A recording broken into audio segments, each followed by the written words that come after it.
Bookish Babes, and welcome to my book nook. We are monsters.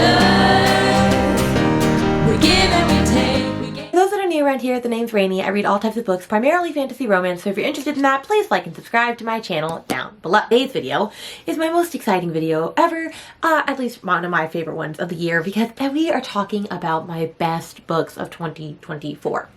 And this year was a fabulous year because this is the year that I really dived into the world of romantasy, and I just learned how much I love it, and honestly I'm kind of obsessed with it. And I read some very stellar books, as you will see when I talk about my top 10. Like, they're literally all bangers.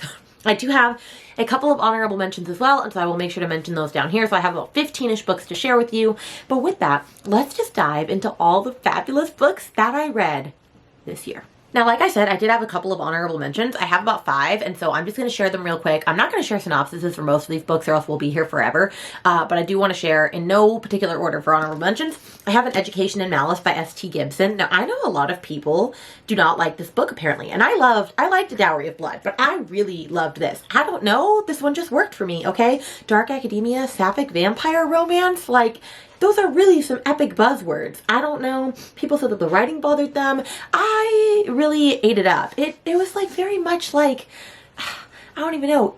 I guess I like pretentious writing is the thing, and I know that that's not like a popular opinion, but when it works for you, it does. Does the plot get a little crazy at the end and you kind of have to suspend your disbelief? Yeah, just a little bit. But was I very much here for it? Yes. It's also very hard for me not to like a vampire book, if we're being honest, so I highly recommend this. We have one that I literally just finished the other day, and I feel like I'm a broken record because everyone and their mother has this on theirs, but it's not my best books. It's just an honorable mention.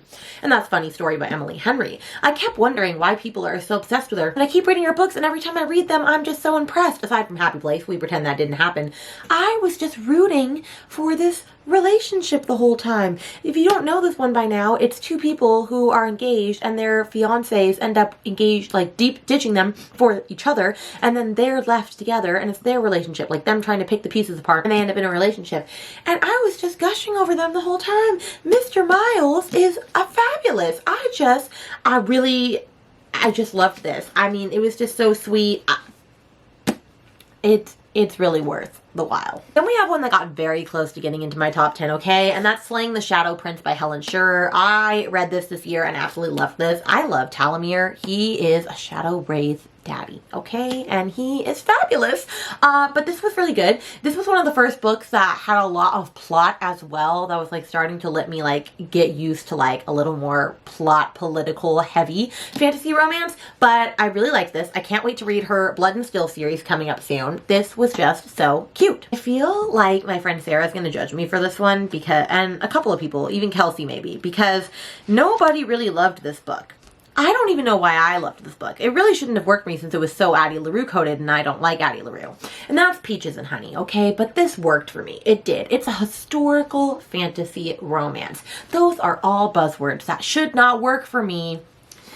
And I just loved this. I thought it was so sweet. The writing was almost poetic. I don't know what was in the water when I read this, but I loved it. I highly recommend it. I just have no words for how much I appreciate this book. And the last one that I don't have physically in my hands at the moment, it's in my own book section, which is in the room where my baby girl sleeps, is Bloom by Delilah S. Dawson. I read this on a whim because a lot of people were recommending it, and because I have read Delilah S. Dawson before and I've thought she was okay. I read this, it was a short little novella, and I loved this so very much. It's basically about a sapphic relationship obsession gone wrong.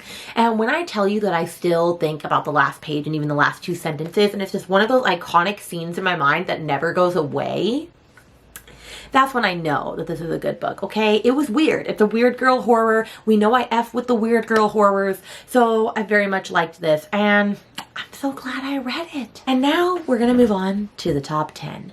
And from 10 to 6 really don't have like a super particular order, but once we get to top 5, they do. But we'll just go with this anyway. Coming in at number 10 is Book of Azrael by Amber V. Nicole. Now, this was going around the book talk community. I have gotten a lot more into book talk lately. I get a lot of my recommendations from certain people on there. Mariana Reads, Jamie, and Emmy. Those are my 3 favorites. Anyway, this one is about an angry girl FMC dragon shifter, okay? Diana. Now, she has gone through some shit in this book, okay? And then we have Sam Kyle. And the things that he says and the things that she does is just otherworldly, okay? I'm not explaining this very well, but it was just a very nice change of pace to have a grumpy, brooding FMC on her revenge arc, might I add, okay? She has some demons to slay, and for very good reasons. She's trying to earn her freedom, okay? And the cliffhanger that this left me on was so very upsetting that I should have moved on to the next book already, and I haven't. I made it a priority for 2025, but this did not disappoint. I had the best time with this book. Coming up next is a book that I was not expecting to enjoy as much as I did. It was for our Tortured Readers Book Club, and me and Katie read it in a day, and that is Phantasma by Kaylee Smith. This book is not overhyped because I think it's appropriately hyped because this book is so good. It had all of the Caraval vibes that I was looking for. I do love Caraval, okay? So this is about a girl. She has to enter these Caraval-like trials. I can't really say more than that to like go rescue her sister, and then shit goes down, okay? Now, was this a 4.5 technically because of the ending? Yes. Or no, I still give it a 5. Is it a 4.5 kind of in my mind because of the ending and how it was a little rushed and things wrapped up kind of too nicely into a bow? Yes. But do I still think about this? Do I still love the experience that I had? Am I still patiently awaiting book 2? Yes. So that is why it made it onto this list. If you liked Kingdom of the Wicked, which I didn't particularly, and Caraval though, and it is a good mix of those two, I think you would very much enjoy this. I had a great time. I can't wait for the sequel, like I said. Okay, coming in at number 8 is one that I read a lot earlier in the year, but I really, really loved it. And that is One Dark Window by Rachel Gillig. I finally bought into the hype and read this book. Have I read book 2? No, don't talk to me about that. We know I don't continue series. I have a problem. I have to fix that later in life. I loved this one because of the interesting world magic and the way that tarot cards came into play. It felt very unique and not done before. And also I learned that this is where the trope of having two minds, like share, like two minds in the same body, like having to share a body really works for me, okay? So she has like a voice in her head, and I'm very much here for that, okay? This ended on a cliffhanger. I honestly probably need to read it before I go to the next book. I just ate this up. I just loved every little piece of this. I also love my very special Barnes & Noble edition of this. The next one coming in at number 7, I do have a special edition of as well because I do love and appreciate it very much, and that is House of Bane and Blood by Alexis Menard. This is the fabled edition I bought off of someone on Mercari because I saw it and it was very pretty and shimmery, okay? Anyway, this one is one of my first Mafia fantasy romance-esque books that I read. I already love Mafia dark romance books, and so it does trip over well into fantasy romance, okay? We have Mr. Nico with a metal arm, okay? Can it get better than that? I don't think so. I just loved the whole Mafia-esqueness of it, the Mafia-esqueness of it all. It just is very unique and refreshing. I just am excited to continue on with this series and read other things that Alexis Menard writes. I just had the best time with this. I know that it is on a couple of my friends' best books list. I do think that it is a strong contender. Please don't skip on this. Coming in at number 6 is the only book that I don't actually own at the moment, and that's kind of a travesty. I should fix that. Is A Touch of Golden Madness by K.L. DeVore, okay? I read this based off of Mariana's TikTok and Emmy's TikTok saying that I should read this, and by golly, I loved it. It is a very dark fantasy romance, okay? What I love about this is that there's kinetics and elementals, and they have different powers aligning with like metals and things, and then we have basically the humans that live underground after like an apocalypse-esque type situation. And we have our main girl and our main guy, and one is a kinetic and one is an elemental, and they have to work together for a common goal, and of course like things go crazy. There's a war, there's all this stuff. It had a huge freaking cliffhanger. Mr. Griffin is someone that I will follow to the ends of the earth. I will say this has a lot of triggers. It's very big on trauma. A lot of stuff has gone on in their lives prior that you don't get to see quite as much as you will in the prequel, which the prequel came out after. I'm reading that right now and loving it, but you should read the prequel after this book because it will spoil this book. But I just really felt for these characters and I loved it. I loved the relationship. I loved the slow burnness of it all. It was just giving. It was just giving life. So take this as you should read this book. All right, friends, we are getting into beloved 5 and up territory, okay? Coming in at number 5. And this book was number 1 for a hot minute, but I have read other bigger books since then. When the Moon Hatched by Sarah A. Parker, okay? I love this book with my whole entire chest. I do have 2 special editions of it. I have the Waterstones edition and I have this one. And I just loved it. Is it very long? Yes. Are the dragons in here very beautiful and unique? Yes. Am I sad about things that happen in this book? Also, yes. Could I explain to you what this book is about? Absolutely not.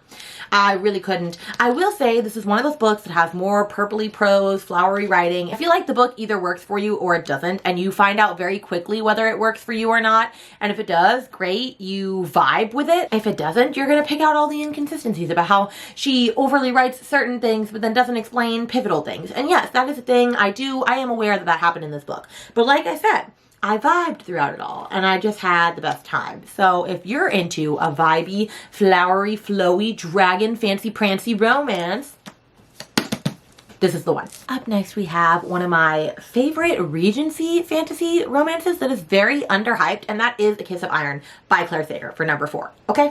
And I just absolutely loved this because it was a Regency fantasy romance, like I said. You don't get that very often. You have the high royal courts. You have our one girl who's having to try to take care of her family, and she has to do some shady things and be a spy on, like, the prince, basically. But then the prince also knows that she's doing spy stuff. They're both kind of using each other, and they have to have, like, a fake dating relationship, and it's with a shadow daddy. Like, do I need to say more? I don't really think I do. This special edition is from Midnight Whispers, and I actually just completed my set for books 2 and book 3, so I'm very excited to have this lovely special edition in my hands. However, this is critically underhyped. Like, more people need to read this. It is just so fun. I need to read it again. I had so much fun with this book. I just loved the Regency of it all. Like, I'm not a big Bridgerton girly, but like, this bridged the gap for me, I feel like. Before we reveal number 3, we need to have a chitty chat real quick because it was so beyond hard to pick my top 3 books of the year. I flipped and flopped, I hemmed and hawed. Like, literally, these could all change within a day of each other. Like, every day, the book changes. But for right now, this is what we're going with. And number 3 is Glow of the Everflame by Penn Cole. And I will say Glow, not Spark. Spark is good, but it does not hold a candle to Glow. Glow is where Miss Penn Cole's Kindred Curse saga really shines, okay? Spark walked so that Luther Corbois could run in this book, okay? When I tell you that the main character DM is very insufferable-esque, and you might not want to keep going because you think that she makes the stupidest decisions. She does. She does. There's reasons for that. But Luther, Mr. Luther, the romance in this is worth everything in gold, okay? I need you to keep going. I need you to get to Mr. Luther, okay? This is an extremely slow burn. There's also an annoying-ass love triangle in the beginning that you just don't really understand or care for, but I promise you everything comes together in this, okay? I just need you to believe in me. I need to believe to achieve, okay? This is one of the only fantasy romances that I've read in forever where every page I just wanted to keep going. And this book is not short, okay? It's not a shorty patorty. It's like 600 pages, and I just couldn't put it down. It's very hard to make me want to just continually read a fantasy romance like nonstop. But this was one of those books, and so I will always remember that. Now, when you see my number 2 pick, you're gonna go, if that's your number 2, what the hell is your number 1? And I think I'm gonna throw everybody for a bumpy ride. Number 2 is Quicksilver by Callie Hart. Now, I say that because everybody's going to think that this was my top because I am quite obsessed with this book. Quite literally obsessed. And I am, okay? I am. Kingfisher has my whole heart. My greatest achievement is having Brittany from Brittany Loves Reading give this a 4.5. Okay? Okay? My work here is done once I've done that.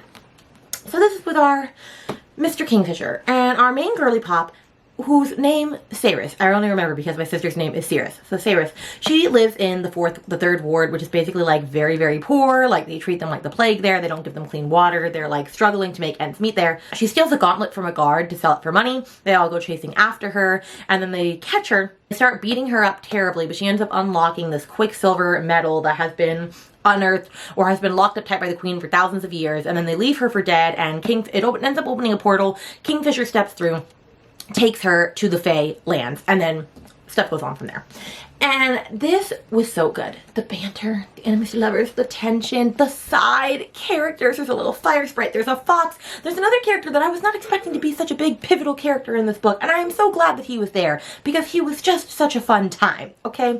The wittiness, and I just loved that the world building, this was like the perfect blend of fantasy romance where like the world building was like very pivotal and front and center, but the romance was also just as like hot and heavy. And I just feel like it was done so seamlessly well that I am patiently, agonizingly awaiting for book 2, okay?